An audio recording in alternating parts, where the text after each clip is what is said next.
All right, we are live on Zoom and YouTube. Hugh, you can take it away. All right. Hello, everybody. How's everybody doing this morning? I'm going to take that as a good. Hey, the first thing I wanted to do is just kind of go over, how we're gathering the three statements for the potential merchants that are coming our way.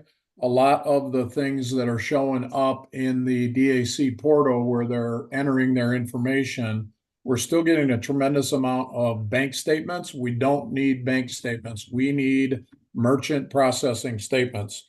You can call them merchant processing statements. You can call them credit card processing statements. You can call them whatever you want to call them. But the number one thing is we need to get at least three of them in order to give them a nice proposal and tell them how much money we can save them. So that's number one. Number two is I don't know what kind of success you guys have been having with your warm market, talking to family, friends, business associates, and all of that.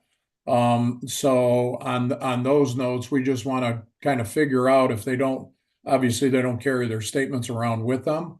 If we can find out what their volume is, what the percentage is, or what the volume is and the fees they're paying, we can do the math and figure out the percentages. But that's number two. And then number three, I would say that if you run into anybody that is asking you more complicated questions than just regular plain Jane credit card processing, direct them to me immediately because we don't want to lose them because you guys don't do this every day like I do.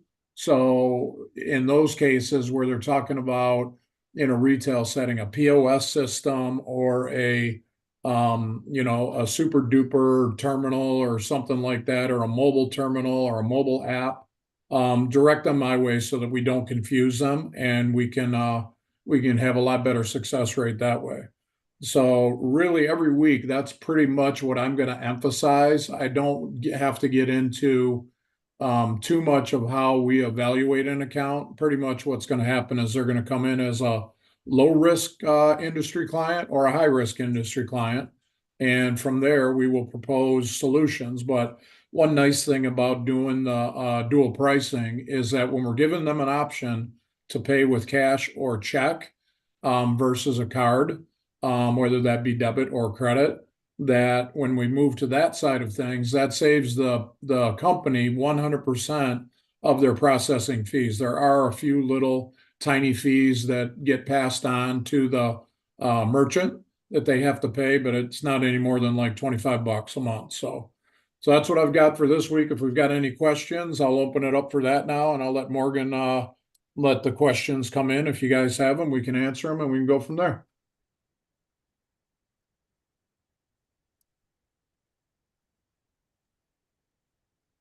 If you have a question, you can use your virtual hand raise now. I'm not seeing any yet. Just give it one more minute. This might just be a short one today. Okay.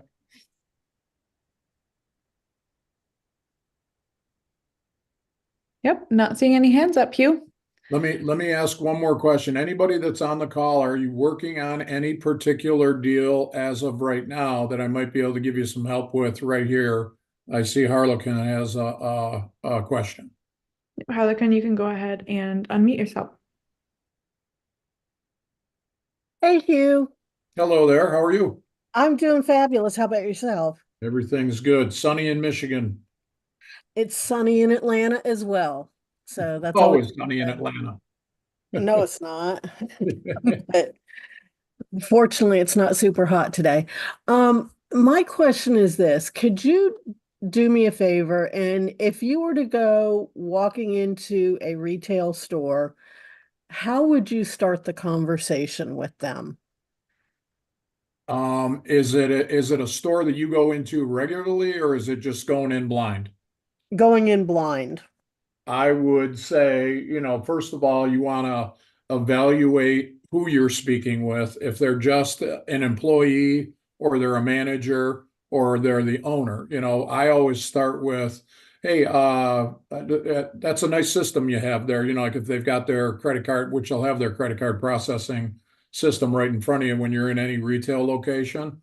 I would just say, hey, I'm in the industry with credit card processing, and we visit a lot of businesses trying to help them save money on their credit card processing. This one statement that I always use seems to work pretty well. And that is, would it make sense for you to take a look at it with my company? And then let them respond. And if they'll say, I get hit on by, 50 or 60 of you people a month, and I'm really aggravated by it.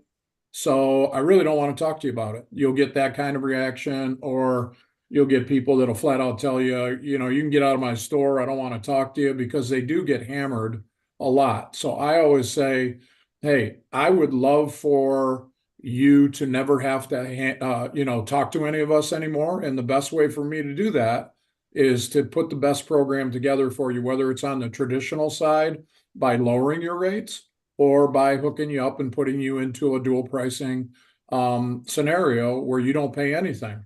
And then at that point, when they respond and they'd say, well, that does make sense, but I don't have time right now. And then I would say, if you don't mind me being a little bit pushy here, could I ask you how much revenue you put through your credit card terminal a month? If they say $100,000, I'm just using that as an example, and they tell you that they're paying $5,000 a month in fees, well, you and I both know that's 5%.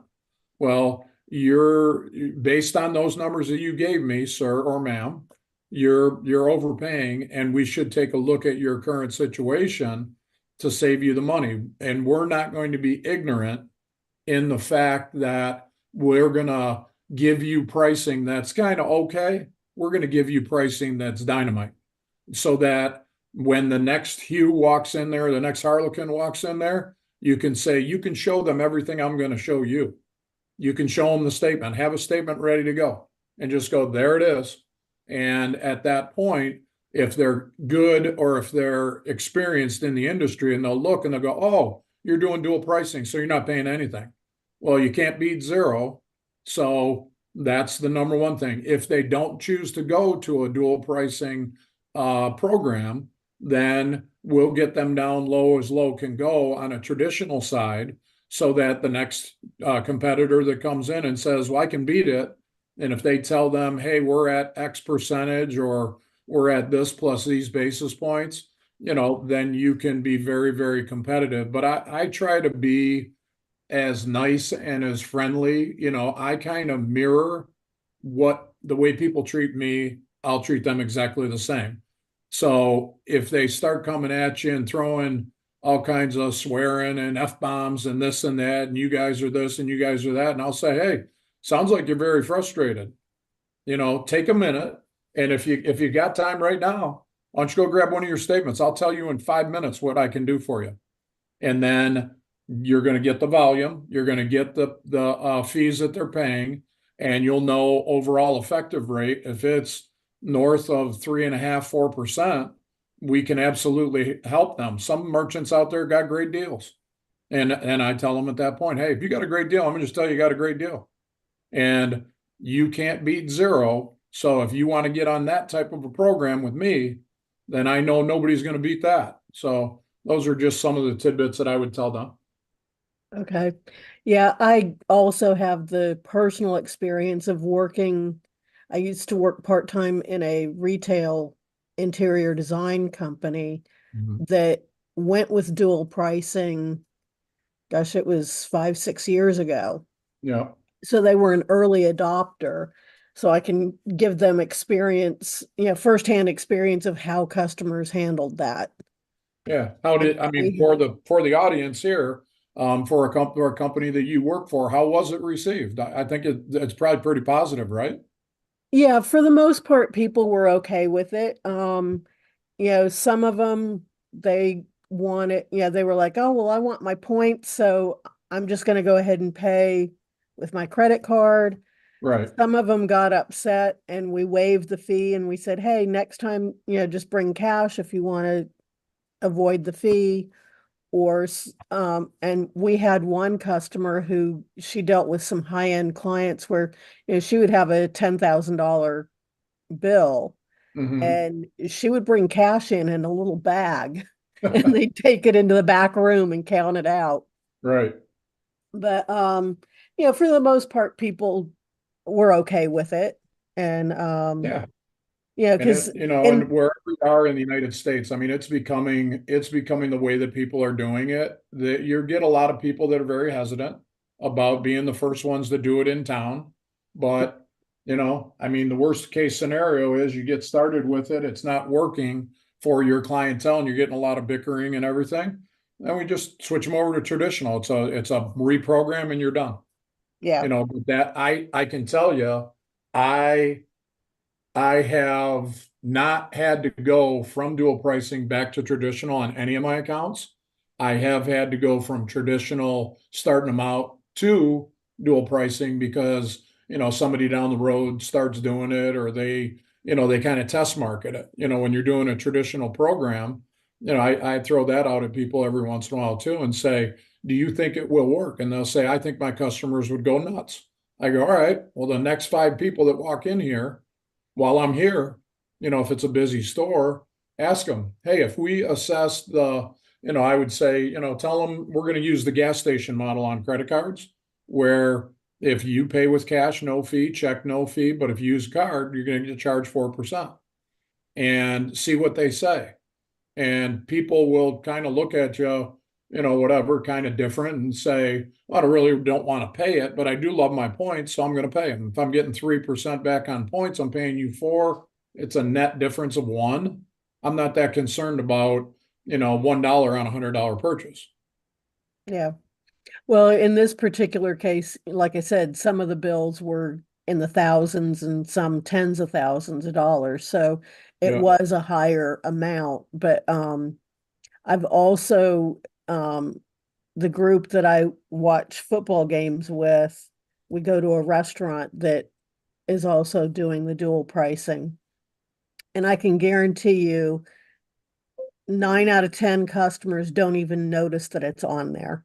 And I mean, you're not trying to fool anybody, but like I said, it's becoming so widespread now that when it does show up, I mean, people in your football group, you're not going to get up with 12 people and say, you know what, you're charging us 4%. We're getting up and we're leaving. Nope, we like being here. And and if we educate the merchants well enough and say, hey, this is an expense that we just can't afford anymore, especially in the restaurant business, we can't afford the 4% anymore. So we got to pass it on. We're giving you a choice. I would love for you to pay me cash all day long.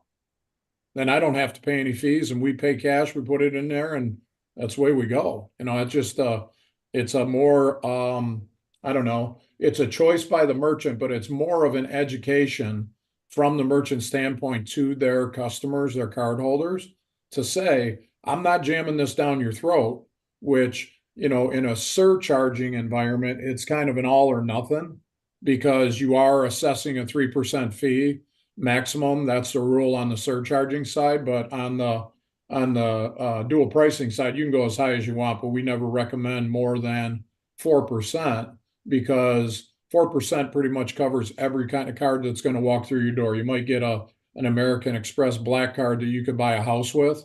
Those things are 3.65 cost on our side, so we got to cover them. Right.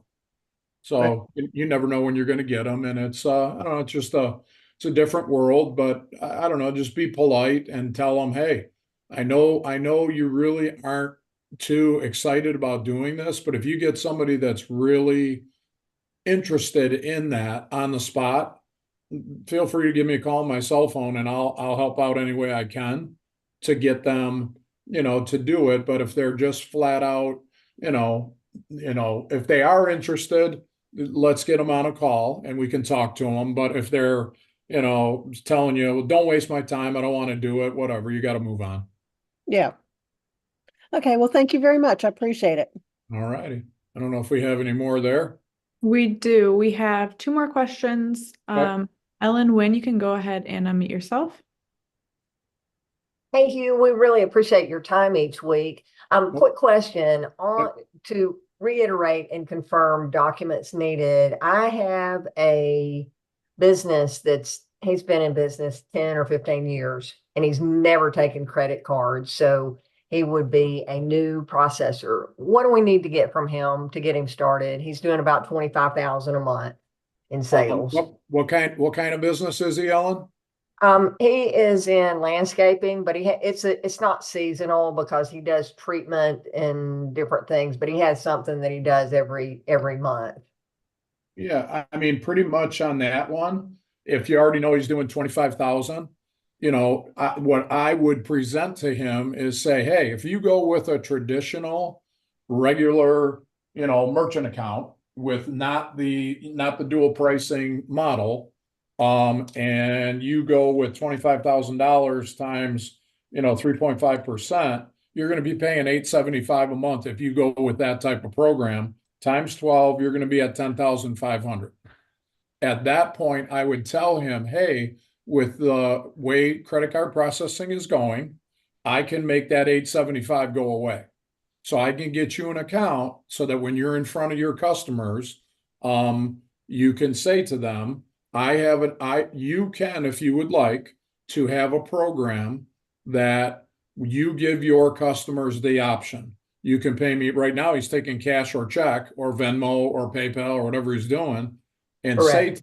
say to him, "Hey, I know what you're doing right now, but in order for it to be compliant, so that you don't get fined, you have to do it. You have to do it in a compliant way. And dual pricing compliance says that you have to give your card holders a option. So as long as he presents that on a terminal or on an app that we would provide, he's got to say, here's your cash price, check price, or your card price. So if he's willing to do that, if he has clients that one big question I would ask him is, do you have clients that ask you if you take credit card? Right now in my office at my house, we have a family party coming up here, and I've got a guy that's cleaning every window in my house, and he's a college student, friend of ours through another friend, and the job's going to be $1,000.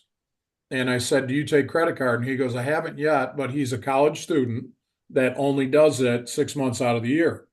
And I told him, I said, after the 6 months are done, if you get one of these accounts from us, he does about $15,000 over the summer, to help pay for school. So I said, in your circumstance right now at $15,000 a month, only 6 months of the year, it's going to be a little bit difficult for you. You'll get more irritated paying the $20, $30 a month when the account is live when you're going to school.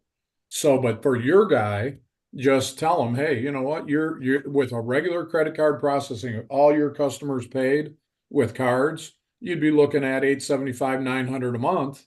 I don't know if you would be willing to do that. Would you be willing to do that? And he'd say, no, I really don't want to incur that expense. Okay, then we'll move you to the dual pricing side.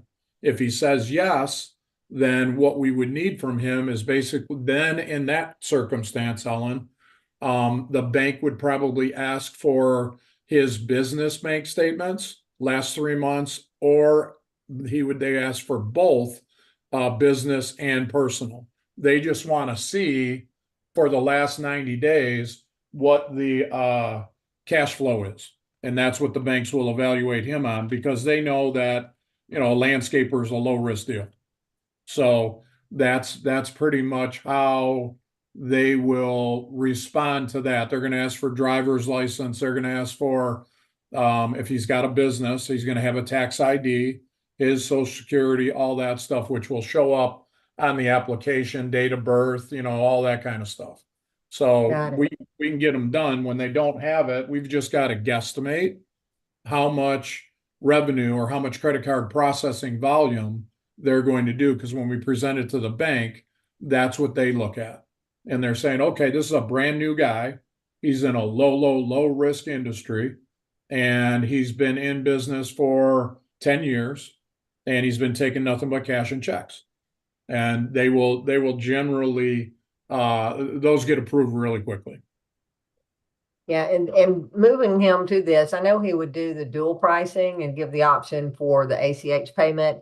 He currently has a regular book of business and does not collect from a lot of customers at time of service. He invoices them. So he's got a delay on his payment. And by moving to the dual pricing, that would improve his cash flow because it would improve the frequency and return on that invoice rather than waiting for a check to be mailed, etc.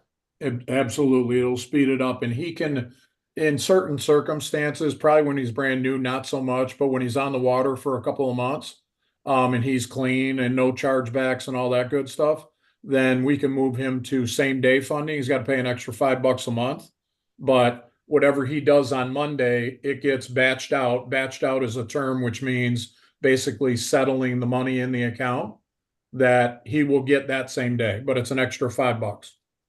Not a big deal. Awesome. Okay. Thank you, All Hugh. right. Yep.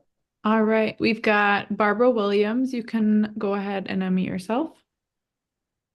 Thank you. Good morning, everyone.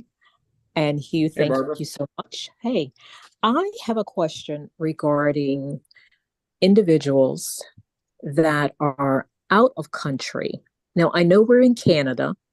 Mhm. I don't know if you have accepted any of those, but if, and I have several people I'm working with waiting for their statements and approval.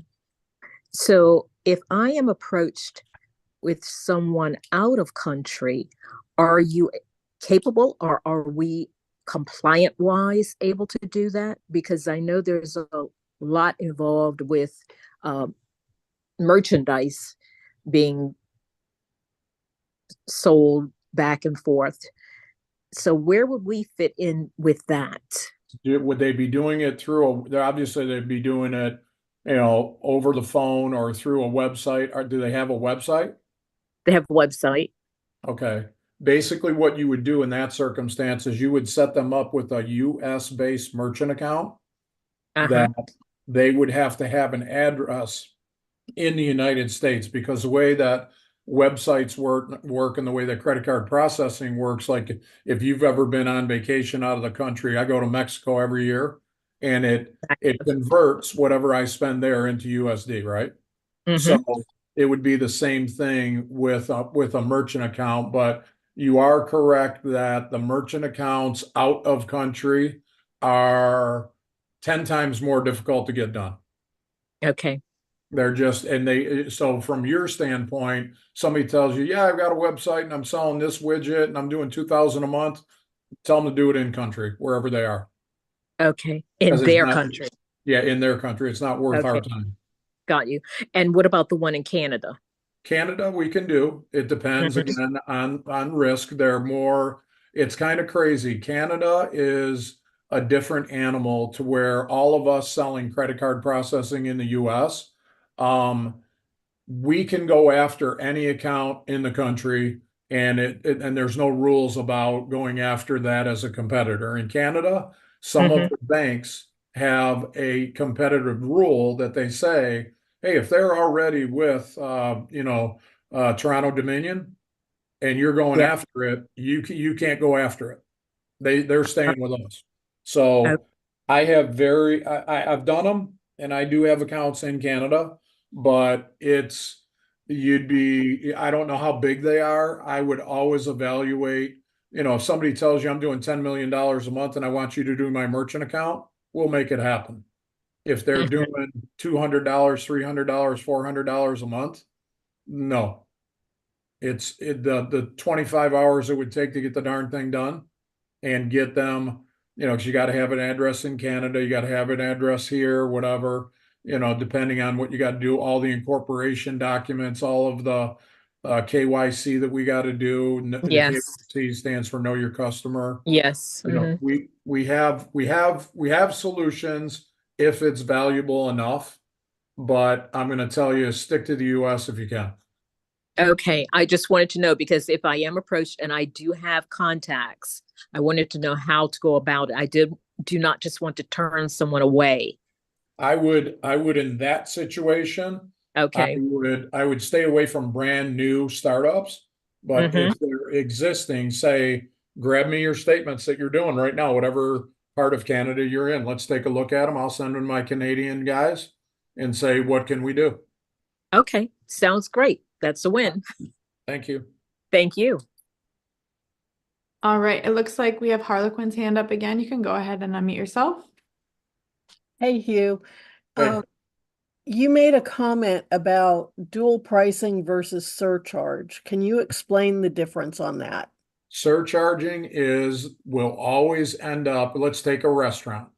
If you go into a restaurant and they say there's going to be a 3% fee on every order, they aren't going to present the signage that says, if you prefer to pay cash or check, which is obviously always an option, but surcharging is always going to show up as a line item on a receipt, whether it be for a restaurant or a roofer or a paint store or whatever. It's always just going to say 3% for a credit card. When the customer sees that, they can say, I don't want to pay that 3% fee. Okay, pay cash or check. It's a very small difference, but surcharging has way more rules. You have to report to MasterCard and Visa. You have to tell them that you're doing it. You have to get permission before you start doing it. And there's all kinds of reporting rules and restrictions and everything like that. The dual pricing model, and by the way, I think if I got the states right, Massachusetts and Connecticut do not allow surcharging at all, but they do allow dual pricing. And the reason that dual pricing is way more friendly to the Visa MasterCard people is that they want to be protective of their card holders, because that's a huge part of their business, right? They have people carrying balances, they're collecting interest on unpaid balance, all that kind of stuff. So when a merchant services provider gives a card holder the option to pay with cash, check, or card, Visa, MasterCard loves that a lot more than they do surcharging, because they don't have to listen to all the complaints on that. And the compliance part of it is, did the merchant give you an option to pay with cash, check, or a card? Yes, they did. Then they're compliant.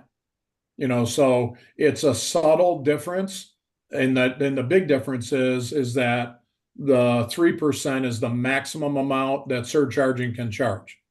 So let's say the profitability on the account, let's say that it's a high-end restaurant where, 95% of the people are using high-end reward cards, whether it be Visa, MasterCard, Amex, or Discover. There's very little profit in that for us as a provider, because our costs are covered by the 3% being collected. Transversely, take the 4%, we've got 1% in profit or 50 basis points in profit that would be payable to any of the DAC reps. So it's surcharging is a little bit more difficult. You can get them done and I can do them, but if we look at their overall effective rate for their last 3 months and they say my overall effective rate is 2.90 and we're going to charge customers 3, there's 10 basis points in profit on the account, which, it's not bad depending on how much volume they're doing, but that's the difference between surcharging and dual pricing. Hopefully that answered your question. Partly, this particular client was a remodeler, Mm-hmm. and he had not set it up to do dual pricing, so he was doing surcharging, and he was, for each, on his quotes, he doesn't have an overall total listed at the bottom.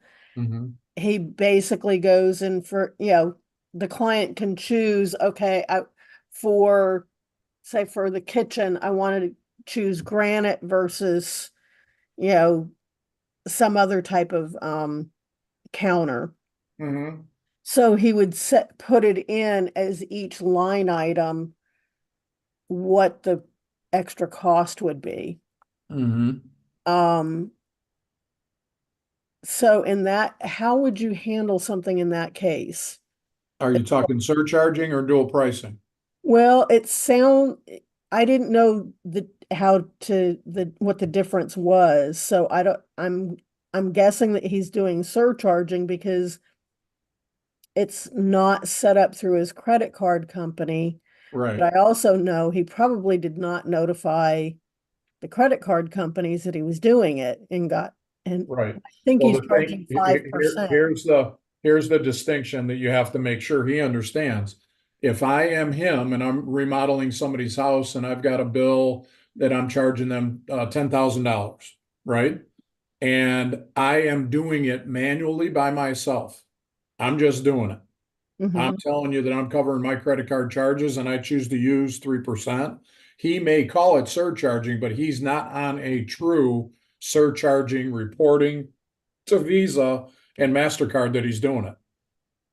Doing that outside of that rule and regulation for surcharging by not notifying Visa and MasterCard, he's not in compliance. And the fines and the fees I've heard anywhere from $5,000 to $25,000 per transaction. So I would tell him, if you're doing that, and I always call it by yourself or manually, if you're doing it on your own and you haven't notified Visa and MasterCard on the surcharging side, you're gonna, I don't know if you ever get caught, but I sure wouldn't want to get caught.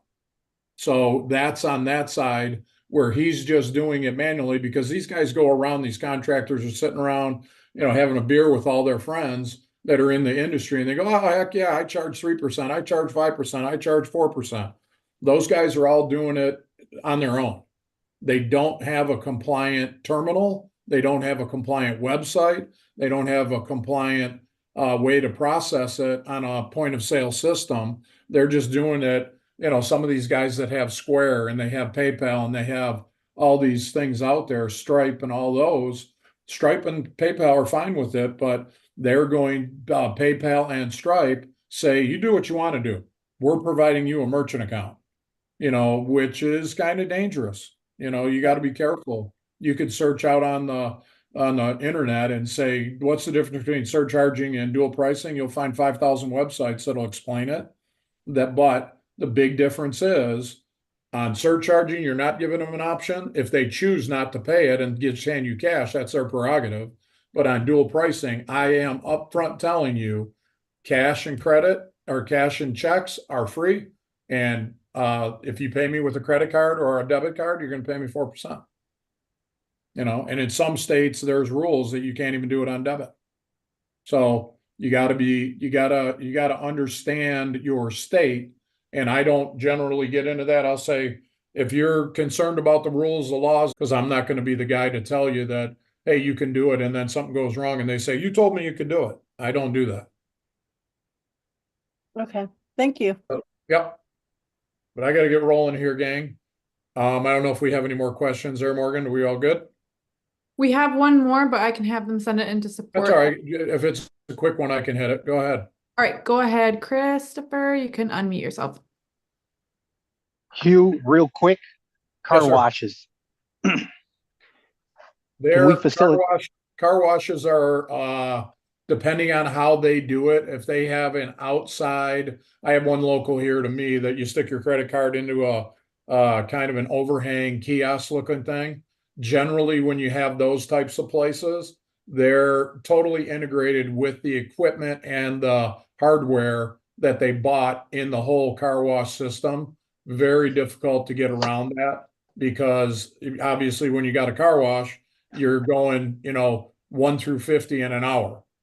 So they don't want to have, take the credit card at the window of the car wash, take it inside, run it, bring it back out, have them sign a slip or whatever, blah, blah, blah, blah, blah. But if they want it to be an option that is not with their outside kiosks that might be there, I don't know if you've seen those, but they got some pretty fancy car washes these days. Oh no, I was thinking of Mr. C's. Yeah. Yeah, there's a bunch. And I mean, you can always ask them and say, because we're going to get down to, do you have a solution that is integrated with your point of payment? So if they have like the one I go to here locally in Michigan, you drive up to the thing, there's a attendant that walks up to you and says, what kind of wash you want? And I go, I'll take the regular. And they say, you want to pay with credit card or cash? I hand them cash. Or they say, we'll give you a deal on the month and we'll take a credit card. And if you do that, You insert it like you're at a drive-through window at a bank. You just stick your card in, it spits out a receipt, it asks you what you want. That type of system is totally integrated with that payment system is integrated with all the hardware and software of the system that they bought. So we would have to find that out. If they say, I want my guys to have a mobile reader when they're standing next to a car to, maybe upsell people or do whatever, that's a possibility. Okay. Okay. Last question. I'm speaking with a business in Troy. Their headquarters is in Troy, Michigan, but they're Yeah. working out of St. Thomas. They want to know if we can provide payment processing for them. St. Thomas, where? Virgin Islands, What are they doing? jewelry. Very difficult, very high risk.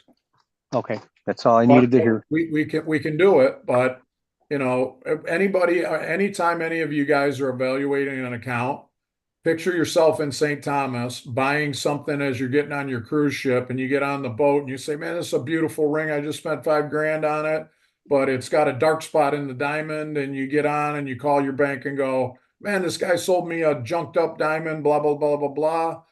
People are drinking, people are having fun. They're running back to the boat. They're running on vacation.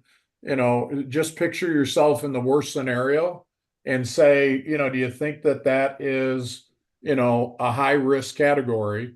And jewelry is definitely a high risk category when it's in St. Thomas. If it was in Troy, Michigan, write that one all day long because those are high volume, very, very good accounts.